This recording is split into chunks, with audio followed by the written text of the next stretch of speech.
Gold trusted gold buyers. మీరు తాకట్టు పెట్టిన బంగారాన్ని విడిపించి ఈ రోజు ఉన్న మార్కెట్ ధరకు కొనబడును.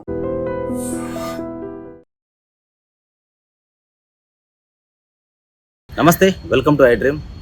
రీసెంట్గా జరిగిన పహల్గామ్ దాడికి సంబంధించి అందరికీ తెలిసిన విషయమే. అయితే పాకిస్తాన్ మన మీద అలాంటి దుశ్చర్యకు పాల్పడినప్పుడు మన భారతదేశం ఆర్మీ పాకిస్తాన్ మీద యుద్ధం ప్రకటించింది. ఏ విధంగా అంటే పాకిస్తాన్ ఆర్మీ ఆఫీసర్లే వాళ్ళ దేశం విడిచిపెట్టి పారిపోయేంతగా యుద్ధాన్ని చేయడం, వాళ్ళని మొత్తం భారత్ అంటే ఏంటో వాళ్ళకు రుచి చూపించింది. అయితే అడుగడుగున ప్రతి భారతీయ పౌరుడు కూడా మన ఆర్మీని, భారతదేశ ఆర్మీని కొనియాడారు. ఇదే సందర్భంలో మన భారతదేశ ఆర్మీని ఎంతగా కొనియాడారో ఒక విషాదం చోటు చేసుకుంది. అసలు విషయానికి వెళ్తే వరంగల్ జిల్లా నర్సంపేటకు సంబంధించిన సంపంగి నాగరాజు తన సర్వీస్ రివాల్వర్తో కాల్చుకొని చనిపోయాడు. విషయం ఏంటంటే జమ్మూ కాశ్మీర్లో సాంబా జిల్లాలోని సెంట్రీ ఉద్యోగం విధులు నిర్వహిస్తున్నాడు. అయితే ఏం జరిగిందో తెలియదు, కానీ తన కుటుంబ కారణాల వల్లే సూసైడ్ చేసుకున్నారని చెప్పేసి ప్రాథమిక విచారణలో వెల్లడైంది.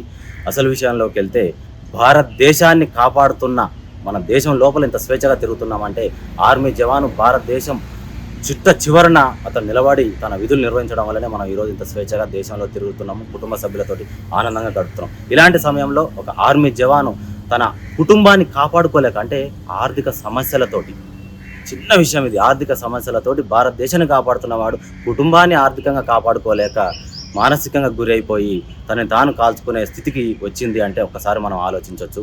అయితే అతని మరణాన్ని కుటుంబ సభ్యులు, తన భార్య, పిల్లలే కాకుండా చుట్టుపక్కల ప్రాంతాల వాళ్ళు కూడా జీర్ణించుకోలేకపోతున్నారు. ఆదివారం, ఈ నెల 18వ తారీఖు ఆదివారం తన రివాల్వర్తో తానే కాల్చుకొని మరణించాడు. అయితే ఈరోజు ఉదయం ఆర్మీ ఆఫీసర్లు తన మృతదేహాన్ని మన వరంగల్ జిల్లా నర్సంపేటకు సంబంధించిన సంపంగి నాగరాజు అతని కుటుంబ సభ్యులకు మృతదేహాన్ని అప్పగించడం జరిగింది. అతని మృతదేహాన్ని చూడడానికి చుట్టుపక్కల ప్రాంతాల వాళ్ళు తండాలుగా తరలి రావడం మనం గమనార్హం. అయితే ఏదేమైనప్పటికీ దేశాన్ని కాపాడుతున్న వీర జవాన్లకు మనం నివాళులు అర్పిద్దాము, దేశాన్ని గౌరవించుకుందాము.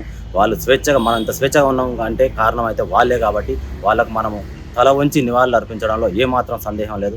ఏదేమైనప్పటికీ జవాన్లకు మనం గౌరవించడం మన ధర్మం.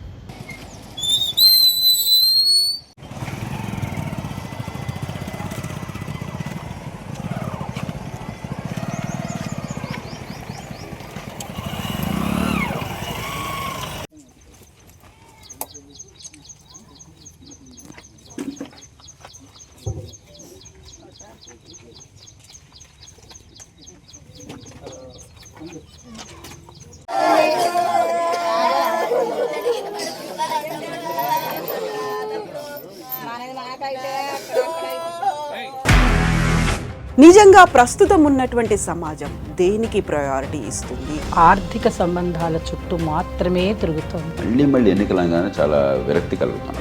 మంచి అనిపిస్తుంది కదా, లేడీస్ కూడా ఛాలెంజింగ్ జాబ్స్ చేసినప్పుడు చాలా బాగుంటది. ట్రాఫిక్ అసిస్టెంట్స్ గా నియమించిన ట్రాన్స్జెండర్స్ అందరితో సాల్యూట్ చేయించుకుంటున్నారు. ఫుడ్ డెలివరీ ఇవ్వటానికి వెళ్ళినటువంటి డెలివరీ బాయ్ అనిల్ పై కళ్ళ ముందు